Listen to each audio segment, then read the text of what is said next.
안녕하세요. 저는 K라고 합니다. 저는 다양한 나라를 가보며 여러 경험을 해봤어요. 그리고 제가 한국에 반하게 된 순간을 아직도 똑똑히 기억해요. 그때는 방콕에서 자정이 훨씬 지난 시간이었고 더운 여름 날씨에 잠을 잘 수가 없어서 침대에 가부좌를 틀고 앉아 있었어요. 작은 책상용 선풍기가 조용히 돌아가고 있었고 저는 내일 아침에 있을 가족 모임 생각을 잠시 잊어보려고 노트북으로 한국 드라마를 보고 있었어요. 드라마 속에선 겨울에 서울이 나오고 있었는데 깨끗한 거리 위로 눈이 부드럽게 내리고 있었어요. 여주인공은 겨울 코트를 입고 우아하게 걸어가고 있었고 차가운 공기 속에서 그녀의 숨이 작은 구름처럼 피어올랐어요. 방콕에서의 제 삶과는 모든 게 너무 달라 보였어요. 날씨도 건물도 사람들의 움직임까지도요. 화면 속 사람들은 각자 자기 자리를 정확히 알고 있는 듯 당당하게 움직이고 있었어요. 저는 목에 걸린 비치 펜던트를 손으로 만졌어요. 이건 제가 18살 때 엄마가 주신 선물이었고 우리 집안의 전통을 이어온 보석 사업을 상징하는 거였어요. 내일이면 부모님께서 저에게 가게를 물려줄 계획을 말씀하실 예정이었어요. 부모님은 제 미래와 책임, 그리고 삶의 방향까지 다 계획해 두신 상태였죠. 그런데 드라마가 진행될수록 제 안에서 뭔가가 움직이기 시작했어요. 등장인물들이 말하는 한국어가 너무 신기했어요. 제가 아직 단어 하나 이해할 수 없었지만 그 언어에는 묘한 리듬이 있어서 저를 끌어당겼어요. 드라마 속 인물들은 작은 행동을 소중히 여기는 듯 했어요. 서로에게 차를 따를 때의 정성, 물건을 주고받을 때 두 손을 사용하는 모습, 어른을 만나면 살짝 고개 숙여 인사하는 예의 같은 것들이요. 그날 저는 새벽 3시까지 드라마를 계속 봤어요. 아침 7시에 알람이 울렸을 땐 눈은 피곤했지만 머리는 오히려 맑았어요. 아침 식사 중에 엄마가 제 눈 밑 다크서클을 보고 말씀하셨어요. 라다야, 너 정말 피곤해 보여 하시면서 신선한 망고를 담은 접시를 건네주셨어요. 또 늦게까지 앉았니? 저는 고개를 끄덕이며 접시 위에 음식을 이리저리 밀었어요. 아빠는 테이블 끝에 앉아 태블릿으로 아침 뉴스 기사를 읽고 계셨어요. 1시간 뒤면 우리 모두 아빠의 사무실에 모여서 부모님께서 제 미래에 대한 계획을 말씀하실 거였죠. 하지만 제 인생에서 처음으로 저는 다른 무언가를 원한다는 걸 깨달았어요. 그 생각은 두려웠지만 동시에 심장이 두근거릴 정도로 설레기도 했어요. 부모님이 제 미래를 가업인 보석 가게에서 보셨다면 저는 어딘가 다른 곳, 서울에서 한국어를 배우고 전통과 발전을 동시에 소중히 여기는 문화를 이해하고 싶었어요. 가족 모임이 끝난 후 부모님의 계획을 조용히 듣고 나서 방으로 돌아와 결심했어요. 노트북을 열고 한국어 학원에 대해 검색하기 시작했어요. 손이 떨렸지만 마음은 맑았어요. 언젠가 부모님께 제 길을 따르고 싶다는 말을 해야겠다는 결심이 서더라고요. 그날 저녁 처음으로 한국어 학습 앱을 다운로드했어요. 그리고 안녕하세요를 계속 연습하며 입에 붙이기 시작했어요. 한 글자 한 글자 발음할 때마다 제가 사랑에 빠진 나라에 한 걸음 더 다가가는 느낌이었어요. 부모님께 제 선택을 이해받기까지 몇 달 동안 많은 대화와 눈물, 타협이 필요했어요. 하지만 결국 부모님께서도 제가 진지하다는 걸 알게 되셨고 저도 약속했어요. 우리 가족의 사업 경험을 제가 가고자 하는 길에서도 살려내겠다고요. 한국에서의 특별한 경험을 제공하는 고급 여행 큐레이터가 되겠다고요. 지금 돌아보면 그날 밤 한국 드라마와의 조우가 모든 걸 바꿨던 것 같아요. 그 순간이 없었다면 존재조차 몰랐을 길을 보여줬고 우리 가족이 중요하게 여기는 품질과 서비스를 제 열정과 결합할 수 있는 길을 열어줬죠. 때로는 가장 큰 꿈이 조용한 한밤중 노트북 화면과 가능성으로 가득한 마음과 함께 시작되는 것 같아요. 저는 작은 파란색 여행 가방을 끌며 상하이의 거대한 푸둥 국제공항에 발을 디뎠어요. 공기는 뭔가 다르게 느껴졌어요. 습기가 가득한 데다 사방에서 수천 명의 여행객들이 바쁘게 오가는 에너지가 느껴졌거든요. 짐을 찾아 세관을 통과한 뒤 공항의 자동문을 지나 밖으로 나오자마자 숨이 멎었어요. 유명한 상하이의 스카이라인이 제 눈앞에 펼쳐져 있었는데 마치 SF 영화 속 한 장면 같았어요. 대단하네. 저도 모르게 중얼거렸어요. 눈길이 오리엔탈 펄타워로 향했는데 분홍색 구가 저녁 하늘을 배경으로 빛나고 있었죠. 주위엔 온갖 색깔의 불빛들이 반짝이고 있었어요. 빨강, 파랑, 보라, 금빛까지. 빌딩 옆면에 디지털 광고들이 춤을 추는데 서울의 강남도 비교적 조용하게 느껴질 정도였어요. 택시 기사님은 영어를 못하셔서 핸드폰으로 호텔 주소를 보여드렸어요. 고가도로를 따라 달리면서 저는 어린아이처럼 창문에 얼굴을 바짝 대고 구경했어요. 도로 아래에는 자동차의 불빛이 흰색과 빨간색 줄기를 그리며 흐르고 있었고 거대한 빌딩들은 마치 구름을 뚫고 솟은 것처럼 보였어요. 창문들이 마치 땅으로 내려온 별처럼 반짝거렸죠. 호텔 근처 거리는 고급 매장들로 줄지어 있었어요. 구찌, 프라다, 루이비통 같은 명품 브랜드들이었죠. 쇼윈도에는 최신 패션을 입은 마네킹들이 진열되어 있었고 세련된 사람들은 디자이너 브랜드 쇼핑백을 들고 바쁘게 지나가고 있었어요. 한 무리의 젊은 여성들이 어느 상점의 금빛 입구 앞에서 셀카를 찍고 있었는데 그들의 웃음소리가 자동차 경적, 공사 소음, 거리 상인들의 호객 소리와 뒤섞여 도시의 끝없는 소음이 되었어요. 첫날 저녁 저는 호텔 주변을 걸어 다니며 구경해 보기로 했어요. 인도는 사람들로 가득했고 전동 스쿠터를 탄 배달 기사들이 경고도 없이 빠르게 지나가서 피하느라 정신이 없었죠. 거리에는 길거리 음식 냄새가 가득했어요. 구운 고기, 뜨거운 만두, 달콤한 군밥 냄새가 솔솔 풍겼죠. 입맛이 돌았지만 어디서 먹어야 할지 조심해야겠다고 스스로를 다잡았어요. 제 한국 고객들이 늘 저를 통해 안전하고 편안하게 여행하기를 바랐던 것처럼 저도 제 자신을 잘 챙겨야 했거든요. 작은 공원을 찾았는데 나이 드신 분들이 태극권을 하고 계셨어요. 그들의 느리고 우아한 동작이 도시의 혼란 속에서 한 폭의 평화로운 장면을 만들어내고 있었죠. 근처에서는 몇몇 10대 아이들이 인기 있는 중국 노래에 맞춰 춤 연습을 하고 있었고 부모들은 아이들이 형형색색 놀이터에서 노는 모습을 지켜보고 있었어요. 전통과 현대가 뒤섞인 모습이 조금은 서울과 닮았지만 여긴 뭔가 다른 느낌이었어요. 여기는 에너지가 훨씬 거칠고 예측 불가한 느낌이었어요.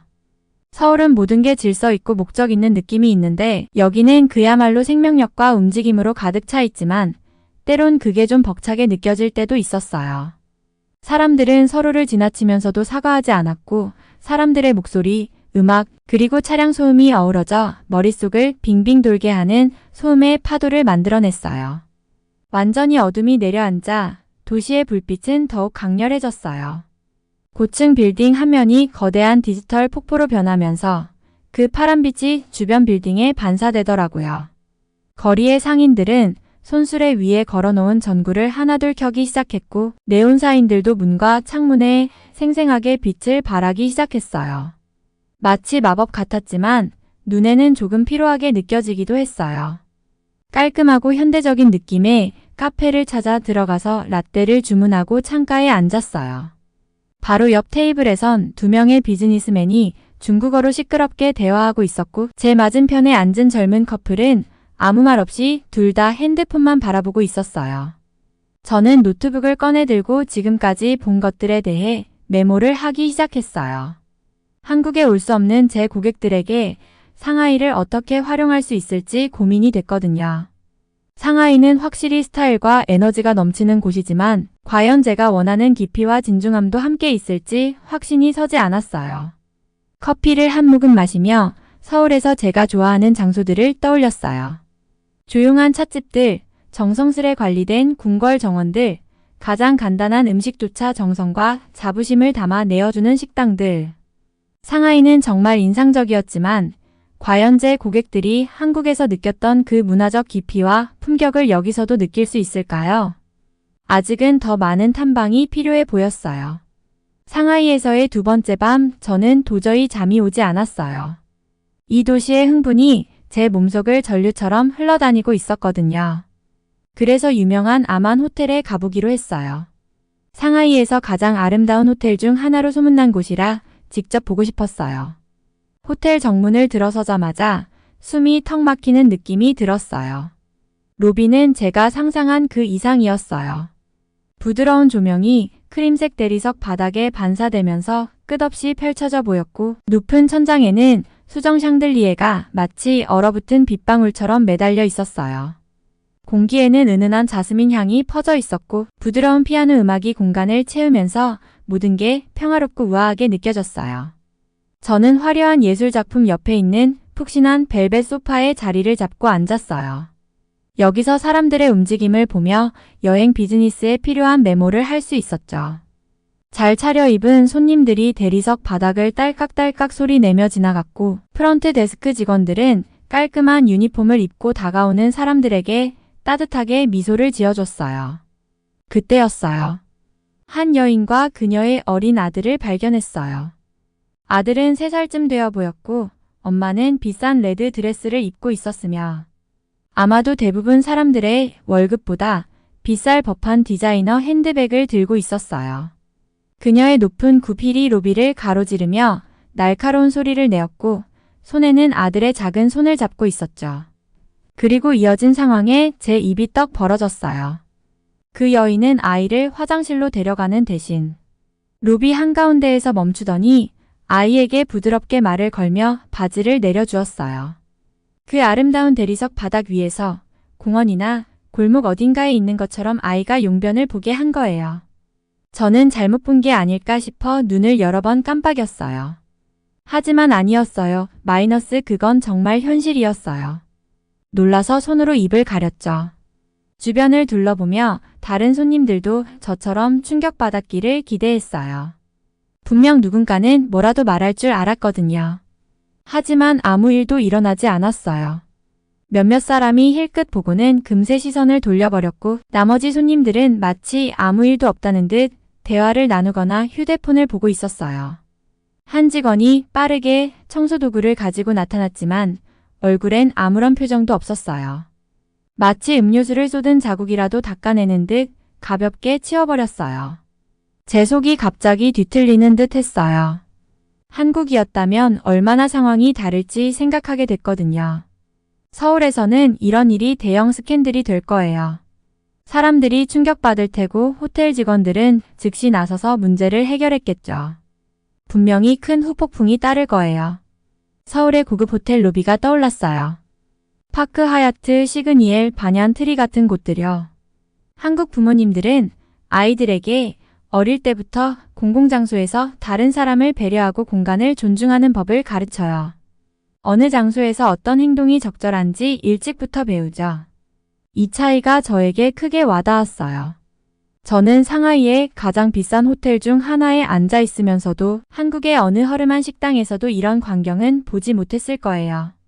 대리석은 여전히 빛나고 샹들리에는 반짝였지만 방금 본 장면이 모든 걸 이상하게 만들었어요. 아름다운 외관이 그 장면을 감추지 못했죠. 저는 자리에 조금 더 앉아 있었지만 상하이를 탐험하고 싶었던 흥분은 이미 사라졌어요. 이제 로비의 우아함이 마치 다른 현실을 감추고 있는 가면처럼 느껴졌어요. 한국에서 저를 믿고 완벽한 여행을 기대하는 고객들이 떠올랐어요. 이런 행동을 당연시하는 호텔을 과연 추천할 수 있을까 고민하게 됐어요. 그날 밤 호텔 침대에 누워서도 한국 생각을 떨칠 수 없었어요. 모두가 따르는 묵시적인 규칙, 공공장소에서의 예의가 그리웠거든요. 사람들과 그들의 주변을 존중하는 마음이 그리웠어요. 상하이에 도착한 이후 처음으로 저는 태국이 아니라 한국이 그리웠어요. 질서와 존중이 깊게 자리 잡은 그 나라가 그리웠던 거예요. 그날 아침 저는 일찍 눈을 떴어요. 어제 아만 호텔에서 겪었던 묘한 경험을 뒤로하고 상하이에 대해 다시 한번 긍정적인 마음을 가져보고 싶었죠. 파크 하얏트에서의 아침 식사가 그 시작에 딱 어울릴 것 같았어요. 이곳의 아침 식사가 유명하기도 하고 서비스가 좋다는 얘기도 많이 들었거든요. 호텔은 높고 당당하게 서 있었고 유리벽은 아침 햇살을 받아 반짝였어요. 엘리베이터에 들어서자 배에서 꼬르륵 소리가 났어요. 아침 식당은 87층에 있었고 위로 올라가면서 귀가 멍멍해졌어요. 문이 열리자마자 저도 모르게 숨이 턱 막혔어요. 창밖으로 보이는 상하이 전경이 거대한 지도처럼 펼쳐져 있었거든요. 호스트가 따뜻하게 미소 지으며 저를 창가 옆 테이블로 안내해 줬어요. 식당 내부는 부드러운 조명과 편안한 의자가 어우러져 고급스러우면서도 아늑했어요. 각 테이블에는 깨끗한 흰색 식탁보가 깔려 있었고 배경에는 클래식 음악이 조용히 흘러나왔어요. 신선한 커피와 갓 구운 빵 냄새가 가득했죠. 이게 더 좋네. 저도 모르게 혼잣말로 중얼거리며 메뉴를 펼쳤어요. 신선한 과일, 요거트, 페이스트리, 그리고 서양식과 중식 옵션까지 맛있어 보이는 음식이 가득했어요. 저는 신선한 오렌지 주스를 주문하고 이제야 좀 편안하게 즐길 준비가 되었죠. 그런데 그때 제 옆 테이블에 가족 3명이 자리를 잡는 게 보였어요. 그 가족은 꽤 부유해 보였어요. 어머니는 비싼 실크 드레스를 입고 있었고 아버지는 디자이너 정장을 입고 있었어요. 그들의 아들로 보이는 어린아이도 아버지와 맞춘 작은 정장을 입고 있었는데 나이는 6살쯤 되어 보였어요. 처음엔 평범해 보였어요. 그들은 음식을 주문하고 조용히 대화를 나눴죠. 하지만 곧 제 마음이 철렁 내려앉는 일이 생겼어요. 그 아이가 갑자기 얼굴이 하얗게 질리더니 몸이 안 좋아 보였거든요. 한국이었다면 부모가 재빨리 아이를 화장실로 데려갔을 텐데 여기선 그렇게 하지 않았어요. 그 아이가 그 자리에서 토하고 말았어요. 일부는 바닥에까지 흘렀죠. 저는 부모가 사과하거나 도움을 요청할 거라고 기대하며 숨을 죽이고 지켜봤어요. 그런데 아버지는 그냥 발로 그걸 테이블 아래로 밀어 넣었어요. 어머니는 아이에게 냅킨을 건네고는 아무 일 없다는 듯이 아침 식사를 계속했어요. 제 속이 울렁거렸어요. 직원들도 봤다는 게 얼굴에 드러났는데 그냥 못 본 척 하더라고요. 한 젊은 웨이트리스는 빨리 지나가면서 그 상황을 모른 척했고 다른 직원은 말없이 냅킨만 더 가져다 줬어요. 저는 한국의 레스토랑들을 떠올릴 수밖에 없었어요. 한국에서는 아이가 아프면 모든 사람들이 도와주려고 할 텐데 말이죠. 부모는 깊이 사과할 거고 직원들도 친절하게 대응해서 서로 존중하고 배려하는 모습으로 상황을 정리할 거예요. 제 아침 식사가 나왔지만 이미 입맛을 잃은 상태였어요. 접시 위에 신선한 과일은 예쁘게 놓여 있었고 커피 향도 좋았지만 즐길 수가 없었어요. 그 가족은 계속 식사를 하며 웃고 떠들었고 그 테이블 밑에 숨겨진 흔적은 그대로 남아 있었어요. 주변 테이블에 앉은 다른 손님들도 눈치를 채기 시작했어요. 노부부는 서로 눈짓을 주고받았고 구석에 앉아있던 사업가는 의자를 약간 옆으로 옮겼어요. 그런데 아무도 아무 말도 하지 않았어요. 마치 이상한 연극을 하는 것처럼 모두가 괜찮은 척을 하고 있었어요. 30분쯤 지나고 나서야 저는 더 이상 견딜 수가 없어서 계산을 요청했어요. 대부분의 아침 식사는 남긴 채로 말이죠. 엘리베이터를 기다리면서 이 순간이 단순히 한 가족의 행동을 넘어서 더 큰 의미를 담고 있다는 생각이 들었어요. 이건 단순히 예의나 책임감에 관한 문제가 아니라 사람마다 상대를 배려하고 존중하는 방식이 다르다는 걸 보여주는 장면이었어요. 엘리베이터가 내려갈수록 상하이에서 한국에서 느꼈던 그 정서와 조화를 찾을 수 있을까 했던 저의 기대도 점점 줄어들었어요. 반짝이는 빌딩들과 고급 호텔들이 서울에서 느꼈던 가치관과 사회적 화합을 대신할 수는 없겠구나 싶었죠. 때로는 이런 작은 순간들이 그 장소와 사람들에 대해 가장 큰 진실을 말해주는 것 같아요. 상하이에 코리아타운이 있다는 이야기를 들었을 때 제 심장이 빠르게 뛰었어요. 이 도시에서 힘든 일들을 겪었지만 여기는 뭔가 다를 거라는 확신이 들었죠. 드디어 속으로 생각했어요. 중국에서 한국의 한 조각을 찾았어. 제가 좋아하는 익숙한 거리 풍경이 머릿속에 그려졌어요. 마이너스 부드러운 멜로디의 한국 노래, 고기 굽는 따뜻한 냄새, 아름다운 한글로 쓰여진 간판들까지. 이른 아침 택시를 타고 그곳에 도착했어요. 기사님이 저를 상가처럼 보이는 곳에 내려줬어요. 처음엔 거리가 꽤 괜찮아 보였어요. 가게들 앞에선 한국 대중가요가 흘러나오고 한글로 쓰인 간판들도 여러 개 보였죠. 그런데 뭔가 이상한 느낌이 들었어요. 주요 거리를 걸어 내려가면서 첫 번째 문제를 발견했어요. 많은 간판들의 한글이 틀린 부분이 눈에 띄었어요.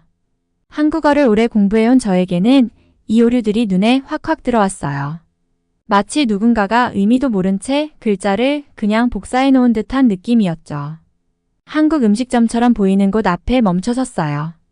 창문에 붙은 메뉴판에는 비빔밥과 김치찌개 사진이 있었고 제가 좋아하는 음식들이라 입에 군침이 돌았어요. 하지만 안에 들어가 보니 뭔가 어색했어요. 테이블도 한국에서처럼 세팅되어 있지 않았고 테이블에 고기를 구울 수 있는 불판도 없었으며 한국식 식사에 항상 따라오는 반찬들도 보이지 않았어요. 한국어로 주문을 하자 직원이 당황한 얼굴로 저를 쳐다봤어요. 전혀 알아듣지 못하더라고요. 그래서 중국어로 바꿔 말하자 그제야 미소를 지으며 한국 스타일 음식 드시려는 거죠? 라고 묻는 거예요. 제 마음이 살짝 무너졌어요. 한국 음식이 아니라 한국 스타일 음식이라니. 그 차이가 얼마나 큰지 아시겠죠? 음식이 나왔는데 겉모습은 한국 음식 같았어요. 하지만 한 입 먹자마자 진짜가 아니라는 걸 바로 알 수 있었어요. 김치는 너무 달았고 쌀도 한국 쌀과는 달랐고 국물도 제가 익숙한 깊고 복잡한 맛이 아니었어요. 마치 진짜가 아닌 사진을 보는 기분이랄까요? 거리를 좀 더 걸어가다 보니 K-뷰티 제품들을 판다는 가게들도 있었어요. 한국에서라면 이런 가게들은 깔끔하게 정리되어 있고 직원들이 제품의 효능에 대해 설명도 잘 해주죠. 그런데 여기선 선반이 어수선했고 많은 제품이 한국 브랜드를 모방한 것처럼 보였어요. 어떤 건 라벨의 맞춤법도 틀려 있었어요. 가슴 깊은 곳에서부터 슬픔이 밀려왔어요. 이곳은 한국의 진짜 모습을 전혀 담아내지 못하고 있었어요. 음악, 음식 이름, 미용 제품 등 겉모습만을 따라했을 뿐 그 안에 담긴 진심은 없었어요. 한국 가게에서는 손님이 들어오면 직원들이 정중하게 인사하잖아요. 그런데 여기선 사람들이 서로 부딪히면서도 죄송합니다. 한마디 없었어요. 한국의 바쁜 거리들도 나름의 질서가 있는데 이곳은 그저 혼란스러웠어요. 벤치에 앉아 지나가는 사람들을 바라봤어요. 젊은 중국 관광객들이 한국 드라마 스타 포스터 앞에서 셀카를 찍으며 신나하는 모습이 보였어요. 그들은 자신들이 한국 문화를 경험하고 있다고 생각했겠지만 사실은 많은 것을 놓치고 있었어요. 한국 할머니의 식당에서 느낄 수 있는 진짜 따뜻함, 한국 미용실에서 받는 완벽한 서비스, 한국 찻집에서의 고요한 분위기 같은 것들을요. 해가 지기 시작할 때쯤 저는 떠나기로 결심했어요. 이 코리아타운 방문은 저에게 중요한 걸 가르쳐줬어요. 겉모습을 흉내낼 수는 있어도 그 안에 담긴 느낌까지 복사하는 건 훨씬 어렵다는 거죠. 진짜 한국 문화는 음식이나 음악, 미용 제품만이 아니라 사람들이 서로를 존중하는 마음과 모든 일에 담아내는 정성, 그리고 전통을 지키려는 자부심에 있어요. 호텔로 돌아가는 길에 늘 가지고 다니던 작은 한국 열쇠고리를 만져봤어요. 서울에 처음 갔을 때 선물로 받은 건데 진짜 한국에 대한 제가 사랑하는 모든 것을 떠올리게 해줬죠. 이 가짜 버전을 보고 나니 오히려 진짜 한국이 더 그리워졌어요. 하지만 어쩌면 그게 괜찮은 일일지도 모르겠어요. 가끔은 이렇게 모방한 걸 보고 나서야 진짜의 가치를 더 깊이 깨달을 수 있는 법이니까요. 이 가짜 코리아타운을 보고 나서 오히려 제 한국에 대한 사랑은 더 커졌어요. 언젠가 한국에 다시 돌아가게 된다면 그때는 모든 작은 디테일 하나하나, 정중한 인사 하나하나, 완벽한 한 끼 식사 하나하나를 지금보다 더 소중히 여기게 될 거예요. 방콕에 도착한 비행기가 착륙하자 왠지 모르게 달라진 기분이 들었어요. 중국에서 지낸 시간들이 저를 변하게 했지만 제가 예상했던 방식은 아니었어요. 익숙한 수완나품 공항의 복도를 지나며 캐리어를 끌고 갈 때도 자꾸만 한국 생각이 머릿속에 떠오르더라고요. 며칠 동안 상하이에서 본 모든 것들을 되짚어봤어요. 높게 솟은 빌딩들과 화려한 불빛들은 분명 아름다웠죠. 하지만 뭔가 중요한 게 빠져있는 느낌이었어요. 마치 겉만 번지르르한 플라스틱 케이크를 보는 것 같달까요? 외관은 멋지지만 속은 텅 비어있는 그런 느낌이었어요. 집에 돌아와 한국에서 찍은 사진들을 꺼내봤어요. 사진 한 장 한 장이 따뜻한 기억들을 불러일으켰어요. 가게에 들어설 때 점원이 살짝 허리를 숙이며 인사하던 모습, 길거리 음식가게 주인이 음식 포장을 정성껏 해주던 장면, 문을 잡아줬을 때 들려오던 손님의 작은 고마워요라는 말들. 그게 단순한 친절이 아니었어요. 한국 사람들은 서로를 진심으로 배려하고 주변을 소중히 여긴다는 걸 느낄 수 있었죠. 처음 맡았던 고객이었던 수파 씨가 생각났어요. 그분은 한국 여행을 앞두고 긴장하고 있었거든요. 제가 환영받을 수 있을까요? 라고 묻던 그분에게 깨끗한 거리 사진들을 보여주고 사람들이 서로의 공간을 얼마나 존중하는지 설명해 줬어요. 또 사찰 정원을 걸을 때 느낄 평온함도 이야기했죠. 그리고 여행을 마치고 돌아온 그녀의 반짝이는 눈빛을 잊을 수가 없어요. 외국에서 이렇게 안전하고 존중받는 느낌을 받아본 적이 없어요. 라고 말하던 모습이 생생해요. 그제서야 깨달았어요. 제 일이 단순히 고급 여행을 파는 게 아니라는 걸요. 저는 그보다 훨씬 더 귀한 무언가를 나누고 있었어요. 바로 배려와 존중을 우선시하는 삶의 방식을 전달하고 있었던 거죠. 한국에서 어머니들이 아이들에게 어르신께 인사하는 법을 가르치는 걸 봤어요. 지하철에서 청소년들이 어르신께 자리를 양보하는 모습도 봤고요. 또 사람들이 식당에서 자기가 먹은 자리를 깨끗이 치우는 걸 보면서 다음 사람을 위한 배려를 몸소 실천하는 걸 느꼈어요. 여전히 태국 사람들이 한국을 방문하는 걸 어렵게 만드는 여행 제한이 문제이긴 했어요. 하지만 이제 그 문제를 바라보는 시각이 달라졌어요. 더 이상 좌절감이 아닌 오히려 더 열심히 해야겠다는 동기가 생겼어요. 이 시간을 이용해서 한국 문화에 대해 더 배우고 언어 실력도 높이고 제 고객들이 한국의 특별함을 더 잘 이해할 수 있도록 돕는 새로운 방법들을 찾고 싶어졌어요. 그래서 사무실에서 작은 모임을 열기 시작했어요. 한국차를 대접하면서 한국의 예절에 대해 설명하고 전통 의식을 보여주는 영상을 틀어줬어요. 그리고 왜 한국인들이 집에 들어갈 때 신발을 벗는지 같은 문화적인 배경도 설명했어요. 이제 제 고객들은 단순히 여행을 구매하는 게 아니라 화합과 존중을 소중히 여기는 문화를 배우고 있었죠. 어느 저녁 제 웹사이트를 업데이트하다가 문득 이런 글을 쓰게 됐어요. 한국은 단순히 여행할 장소가 아닙니다. 세상을 보는 시각을 바꿔줄 수 있는 곳입니다. 중국에서 겪었던 혼란스러웠던 장면들이 떠올랐어요. 호텔 로비에서 보았던 아이 아침 식사. 자리에서의 가족, 상하이의 한국타운이 주는 가짜 같은 느낌들. 이런 경험들이 오히려 제가 한국을 사랑하게 된 이유를 분명하게 해줬어요. 그때 저는 한국에 있는 친구 민지에게 전화를 걸었어요. 한국이 그리워라고 말했더니 그녀가 웃으며 한국도 너를 그리워해라고 답하더라고요. 우리는 곧 상황이 나아질 거라고 여행 제한도 언젠가는 풀릴 거라고 이야기했어요. 전화를 하며 벽에 걸린 한국 달력을 바라봤어요. 아름다운 궁궐 사진이 달마다 다른 풍경을 담고 있었는데 그 안에는 모두 공통점이 있었어요. 바로 사람들 간의 존중에서 나오는 평온함과 질서가 느껴진다는 점이었죠. 있잖아 민지야 제가 말했어요. 가끔은 길을 잃어야 집으로 돌아가는 길을 찾게 되는 것 같아. 그리고 한국은 비록 내가 태어난 곳은 아니지만 내게 집 같은 곳이야. 그날 밤 저는 서울의 거리를 걷는 꿈을 꿨어요. 꿈속에서 벚꽃이 흩날리고 있었고 지나가는 사람마다 저에게 살짝 미소를 지으며 인사를 건네줬어요. 잠에서 깨어났을 때 어떤 어려움이 있더라도 한국의 아름다움을 다른 사람들에게 계속 전할 거라는 확신이 들었어요. 왜냐하면 그건 단순히 볼거리나 살거리가 아니라 존중과 배려로 살아가는 더 나은 삶의 방식을 배우는 일이었으니까요.